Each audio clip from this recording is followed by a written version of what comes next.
Hey everyone, जो आज मैं आपके लिए मूवी लेकर आई हूँ, उम्मीद करती हूँ आपको बहुत पसंद आएगी। मिली है उस तरह से जो सुपारी लेकर लोगों को मारता है और उसके मारने का स्टाइल एकदम यूनिक है, जो अपनी उस तरह से लोगों को इस तरह मारता है कि आप उसके ऐसे किलिंग स्टाइल के दीवाने हो जाएंगे। गैंगस्टर बनने से पहले वो नाई की दुकान पर काम करता था।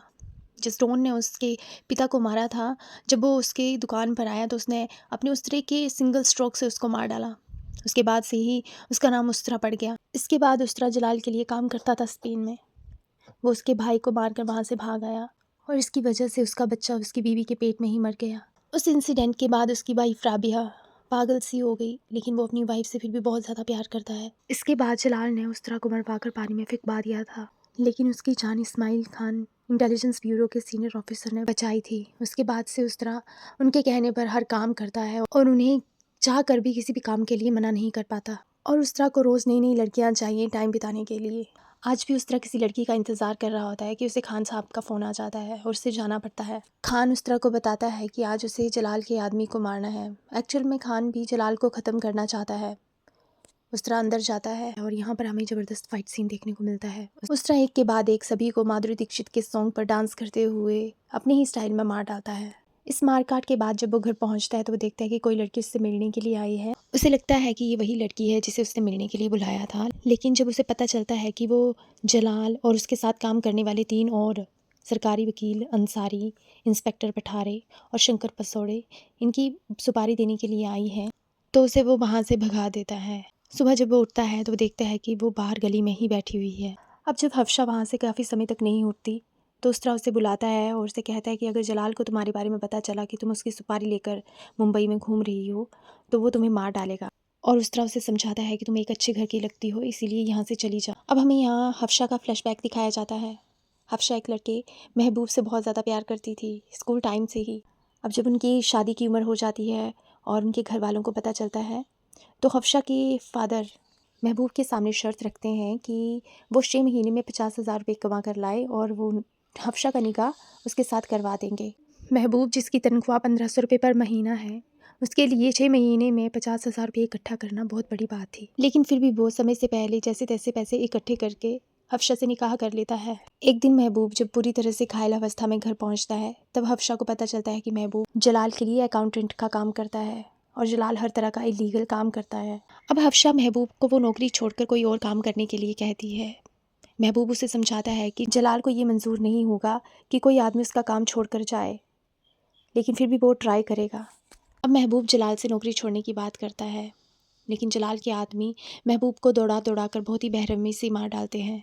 हफ्शा ने एफआईआर भी की, लेकिन सरकारी वकील अंसारी, इंस्पेक्टर पठारे और शंकर पसौड़े ने मिलकर ये केस दबा दिया था। इसलिए हफ्शा जलाल और उन तीनों को ख़त्म करना चाहती है। अब कहानी फिर से प्रेजेंट में आती है, जहाँ पर हम देखते हैं कि उस तरह की फिर से हफ्शा से मुलाकात चाची की बिरयानी शॉप पर होती है। उस तरह उसके साथ लास्ट टाइम के बिहेवियर के लिए माफ़ी मांगता है। हफ्शा जब गाड़ी में बिरयानी रख रही होती है तो उसे गन दिखाई देती है, जिसे वो चुपके से उठा लेती है। अगले दिन वो इंस्पेक्टर पठारे का पीछा करते हुए एक होटल में पहुंचती है, जहां वकील अंसारी भी था। पठारे को मारने के लिए हफ्शा उसका पीछा करती है, लेकिन वो गाड़ी से निकल जाता है।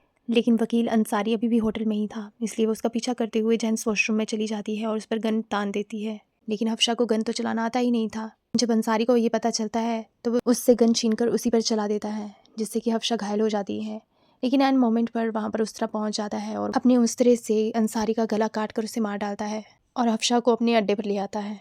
हफ्शा को गोली लगी होती है, इसलिए वहाँ पर वो उसका इलाज करवाता है और जब तक वो ठीक नहीं होती उसको वहीं रुकने के लिए कहता है। हफ्शा को ठीक होने में थोड़ा समय लगता है और इस बीच उस्तरा को उससे प्यार हो जाता है।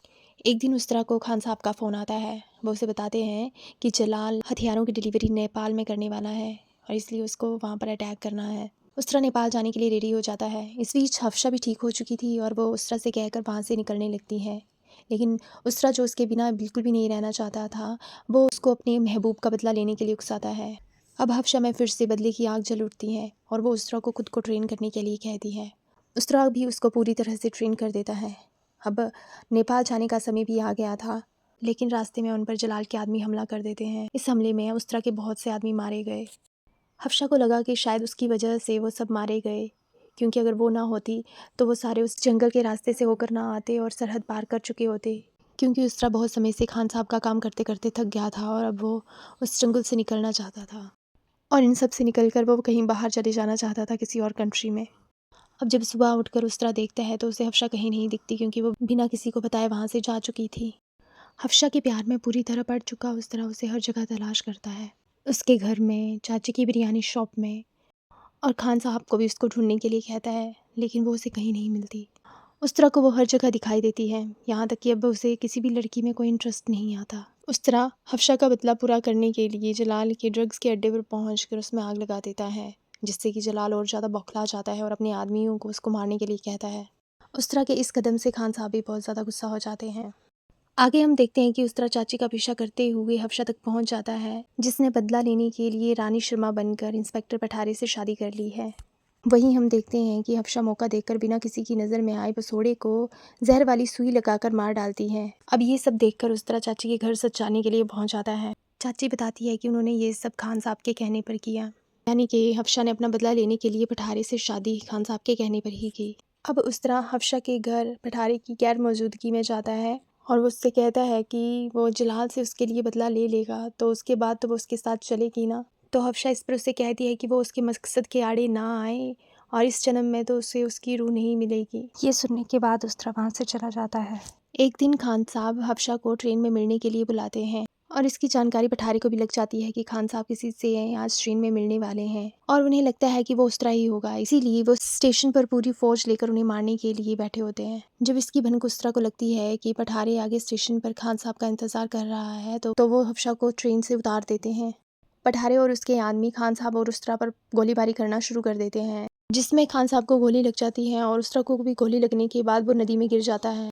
जब उस्तरा और खान साहब की मौत की खबर हफ्शा टीवी पर सुनती है तो वो बहुत ज़्यादा रोती है।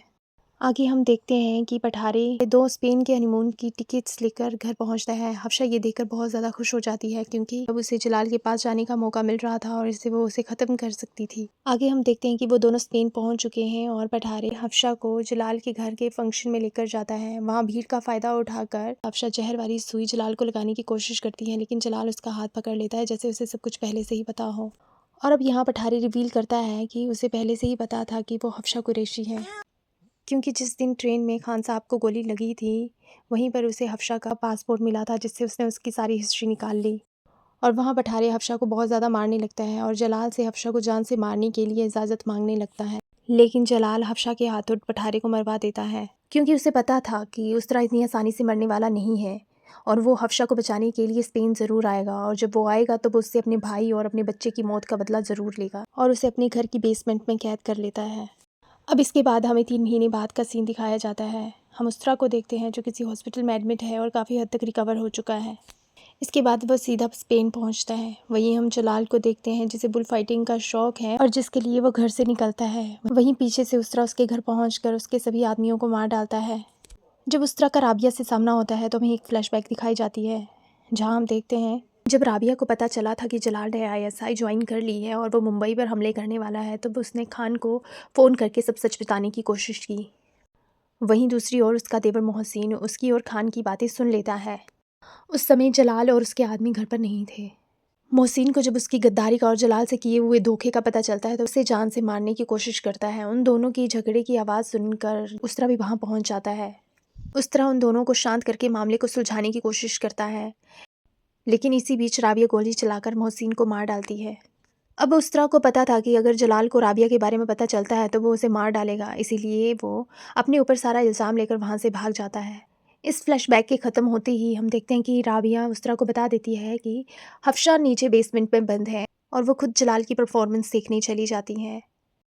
उस्तरा जलाल के आदमियों को मारते हुए हफ्शा तक पहुँच जाता है और उसे बाहर निकाल लाता है।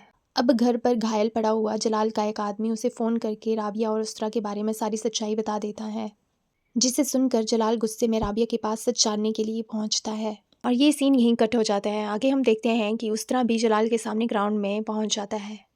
जलाल उस्तरा को देखते हुए उसे कहता है कि जिस घर को बचाने के लिए उसने अपना बलिदान दिया था अब वो घर नहीं रहा, और ये कहते हुए वह सभी दर्शकों को राबिया का कटा हुआ सर दिखाता है।